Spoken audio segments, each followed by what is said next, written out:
My name is Konrad Styner. I'm a doctor of medicine. Tonight's story has the title, My Brother Joe. Guardian of birth, healer of the sick, comforter of the aged.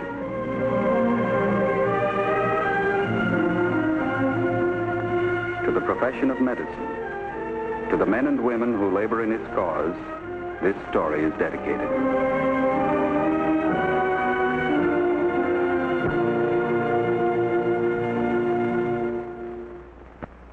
Our presentation tonight is the field of neurosurgery.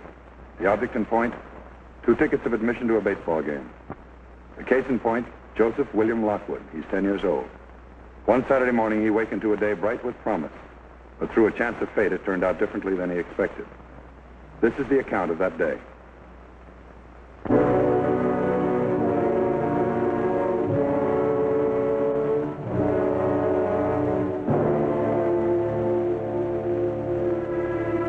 Excuse me. Yes? My name is Stanley Lockwood. I'd like to see Joseph Lockwood, please. Is he here? Are you close relative of his? Yes, ma'am. I'm Joe's brother. Can I see him? Dr. Richard? Just a minute.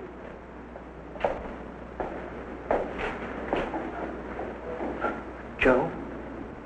Joe? What's the matter? Do you know?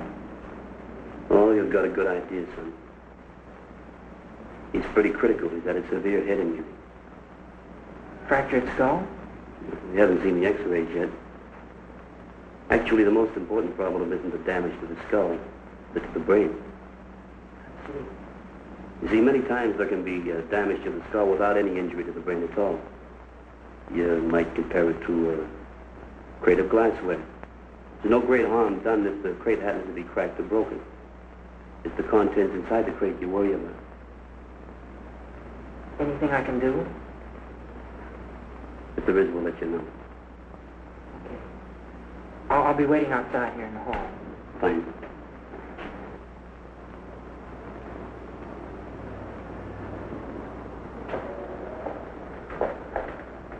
Excuse me. Yes. They said my father was here. Yes, he was out on the benches, but he might have gone down to the hall to use the phone. Thanks.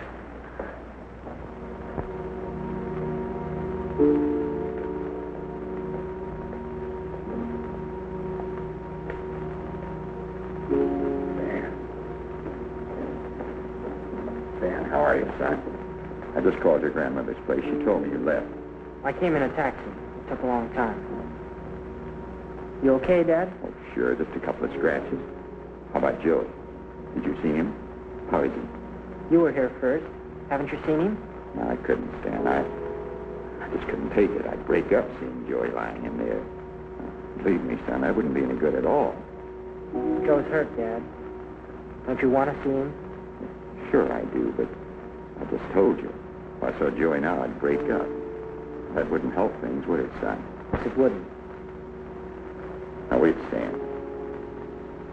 What's happened between your mother and me? You know how much you fellows mean to me, you and Joey. You know how I think about you. Sure, Dad. I know how you feel.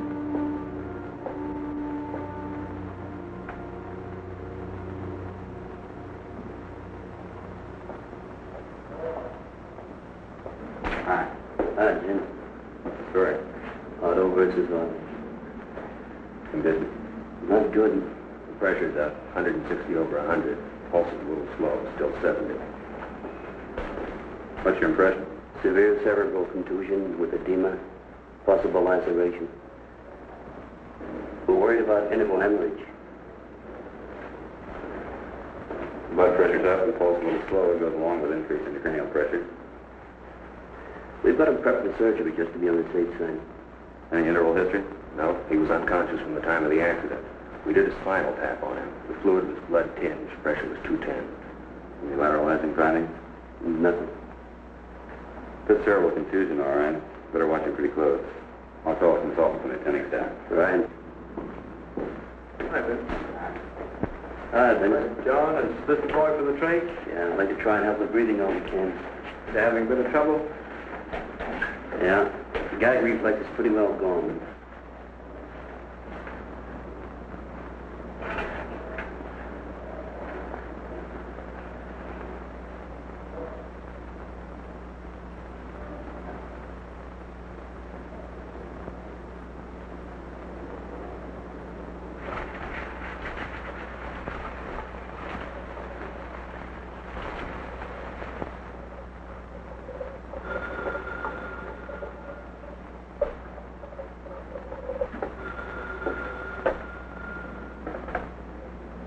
$5,900, Miss Clemson. All right, thanks very much.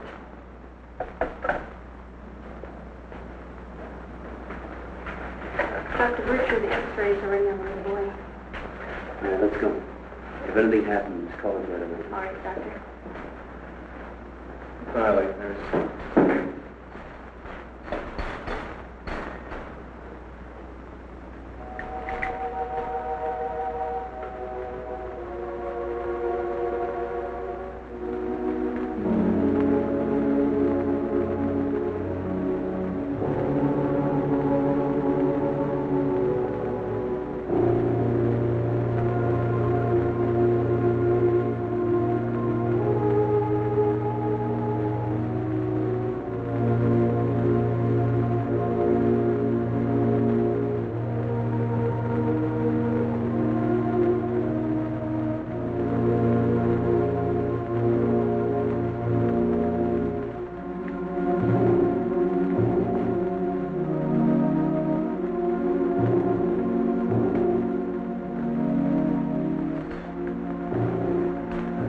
Splinters on the scaffold.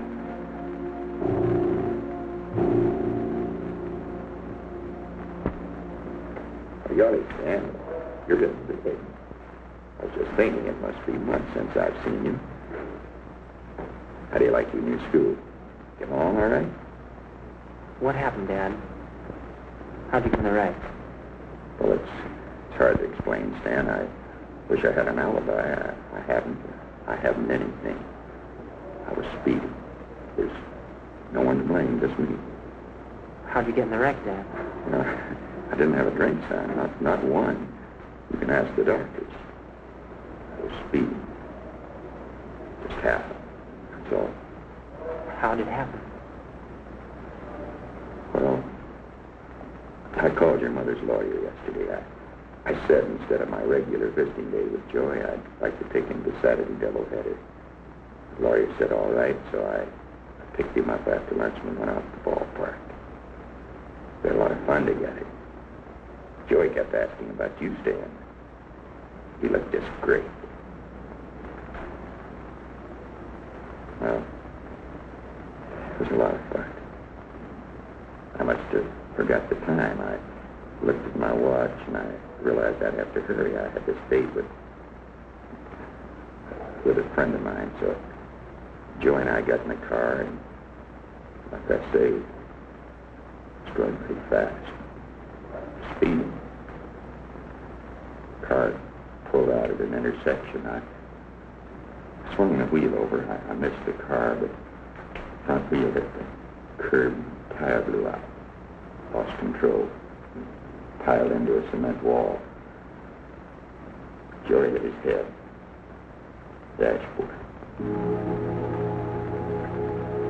That's all I can tell you, Stan. Okay, Dad. I just wanted to know how it happened.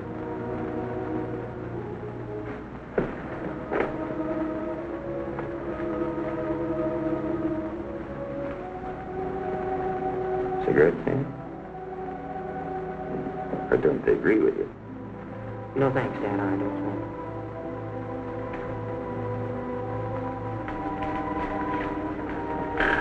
Look, Stan. Your mother's been notified. She ought to be here any minute. I'd like to ask you a favor. Well, you know how she is. How excited she gets. I'll need your help, you know? No, I don't, Dad. Well, you know how it is. I don't hold any grudges. I say live and let live, but you know how excited she gets. She'll rant and rave and say all kinds of things. But you'll help me, won't you, son? You understand? I understand, Dad. You always need help. Mm-hmm. There's no mistaking it. Linear fracture, right temporal. Runs all the way through here to the meningeal groove. No depression, though. Let's make sure Hardy knows about these films. I follow you. Just thinking, how about a couple of burr holes? You think they're called for? It's an idea a little better, I think it's the answer. Why? The pressure's up, the pulse is slow, he's not improving at all. That's true, but there's one thing we have to remember. He's had no lucid interval. There's still no localizing signs. So we have to go on the basis of the primary damage to the brain produced by the blow could account for the whole picture. There's not much we can do about a bruised brain. How can we be sure he doesn't have an epidural or subdural along with the contusion? Pretty hard question to answer, especially in view of the fracture. I'm glad we put in a call for the staff consult. It's all a question of calculated risk alone. As much as we want that patient to live, we got to remember we're not in a cheering section. We're not sitting out there with the rooties around the field. So it's our problem to make the best possible decisions based on the facts at hand. Okay? I follow you.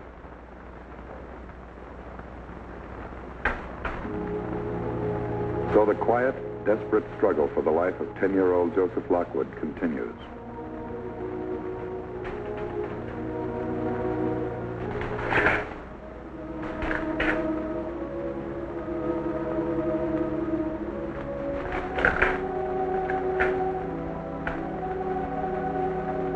In order to aid the patient's respiration as much as possible, a tracheotomy is performed.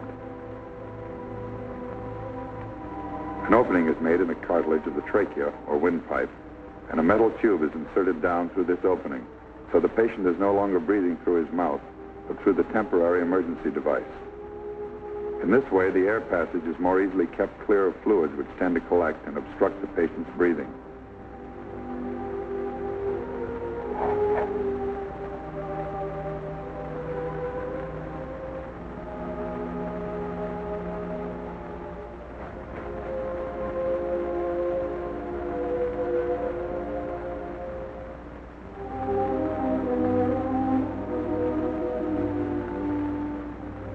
The oxygen supply is then regulated to conform with this procedure.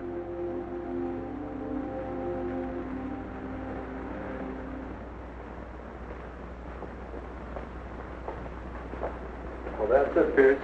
Yes? You're welcome, Doctor. Ready? Right. Hi, John. The tube in all right? Yeah, good airway, exception of the strength. Your respirations are becoming a little slower, though. Okay, then. Thanks a lot. Right.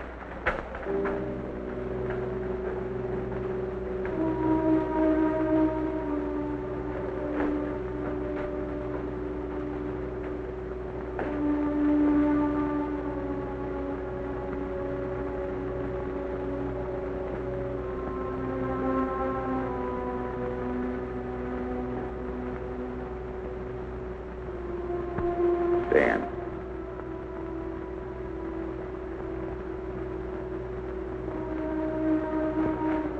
Darling, my baby. It's been such a long time.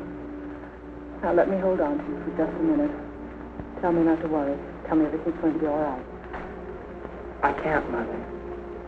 Joe's hurt. There's no use pretending he's not. Is he badly hurt? The doctor said he's critical. They're doing everything they can. Don't you want to see him? Maybe not right now, son. I'd like to rest a while. I'm not very strong, you know. Terrible strain. Hello, Lorraine. Grief.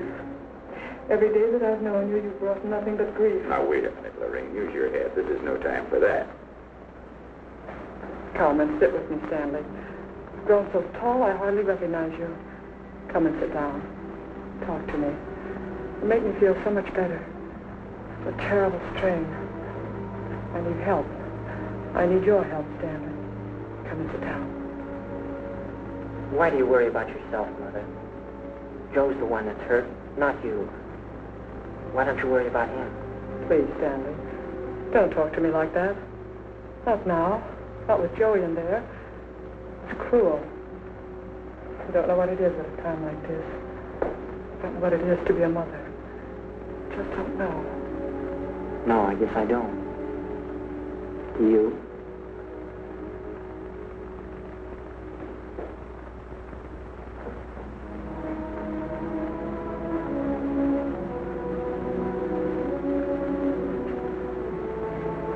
Still the same, 160 over 100. I guess we better do it. It's all we can. Yeah, all right, Frank. We got the parents' consent. It's all lined up, but available. Yeah, we'll be up right away. Staff name? Uh-huh. Frank Kirkman. He saw the patient while you were an X-ray. He's waiting for us in 15. All right, let's go.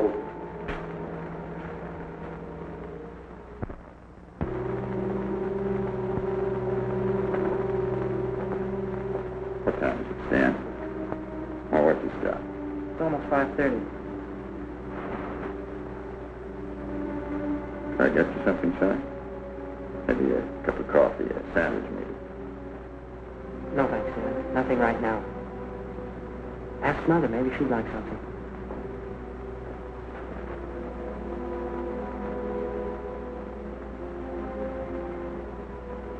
I got you something? Would you care for a cup of coffee? Get away from here. Can't you try to be civil? That's the least you could do at a time like this.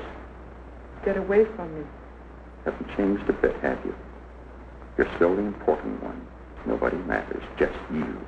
Everything takes second place, even your own children. You've got your nerve. How can you even mention the children? Oh, you've done things to me before. I never dreamed you'd do a thing like this. It's out of your mind. Do you think I meant to hurt Joe? What difference does it make what you meant? You did it. It's on your conscience. You could mention a few things that should be on your conscience. That is, if you have such a thing as a conscience. You've got your nerve. You of all people. You cared nothing for me. You cared nothing for the boys. You're not even a bad father. You're no father at all. And I suppose you're the loving mother. The loving, devoted mother. Don't make me laugh. You fool. You stupid, conceited fool. Be quiet. Stanley. Both of you, be quiet. If you can't act decent, then get out. Leave right now. I'll look after Joe. Wait a minute, son. He's done without you for a long time. We both have. We don't need either one of you. As far as I'm concerned, I don't care if I ever see you again. You can walk out that door and be gone forever. We're not going to miss you. You're supposed to be our mother and father. I don't understand you. I don't know you. I never did know you. Same for Joe. We've been so busy fighting that we never had a chance to know you. Go on, leave right now. Take your fighting outside. Go out and fight on the sidewalk. Stanley, please don't. Please, nothing. I've heard it all my life. I've heard all I want to hear. Fighting, arguing, calling names. Can't you ever be nice? Can't you act like a mother and father are supposed to act? Kids at school. Their folks are nice. They like each other. Why can't you be like them? Even now, Joey in there, all banged up. All you can do is fight and argue. I know what you're like now. I didn't want to, but I finally made up my mind. You don't care about Joe. You don't care about me. Well, that goes both ways. We don't care about either one of you. Go on, leave right now. You probably got things to do. Forget about me. Forget about Joe. And you can count on it. You can count on it for sure. We're going to forget about you. Once again, a most critical problem is met with a most critical decision. With the patient deteriorating and his coma deepening, the possibility of a blood clot, however slight, cannot be ruled out. There's little hope in performing the operation, but there's no hope at all if the operation is not performed.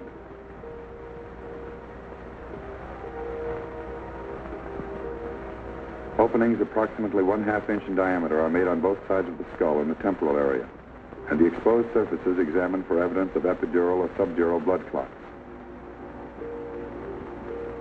There's little hazard in the procedure compared to what might be gained from it.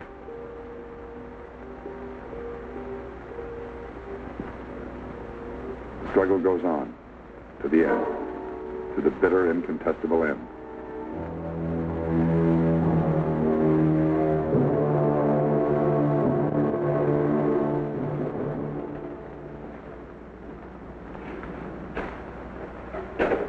Rough one. 10 years old. It's not much of a life.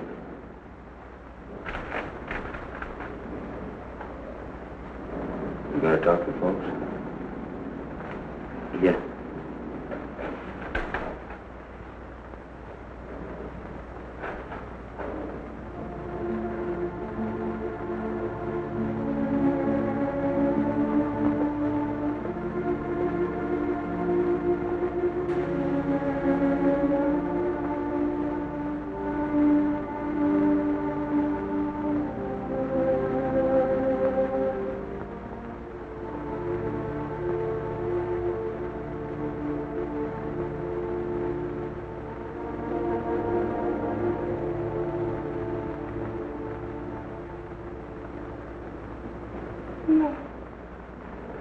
No, dear God.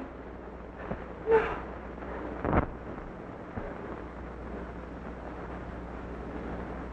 Doctor.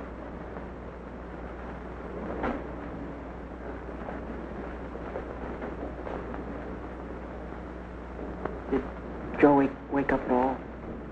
Did he say anything? No, he didn't, son. There was no pain. It went pretty fast.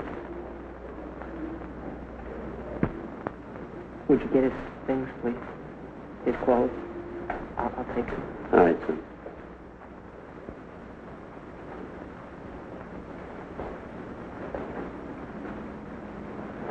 Dad? Shall we go home? All right, son. Lorraine, we're going home, honey. Now, take it easy. Everything's going to be all right. Yes. Thank you, Doctor.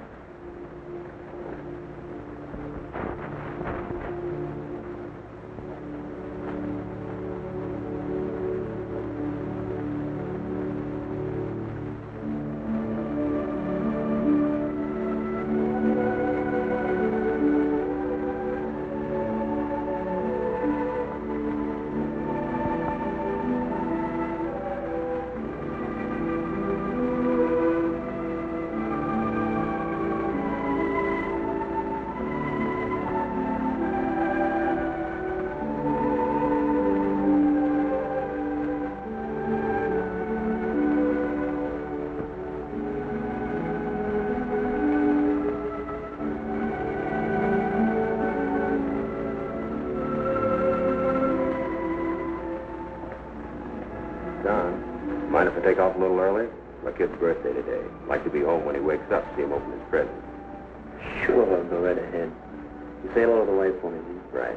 See you tomorrow, John. Thanks a lot. Oh, hey, Lou.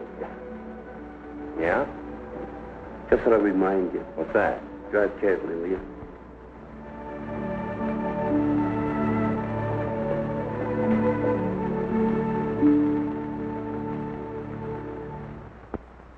One final observation regarding the outcome of tonight's case.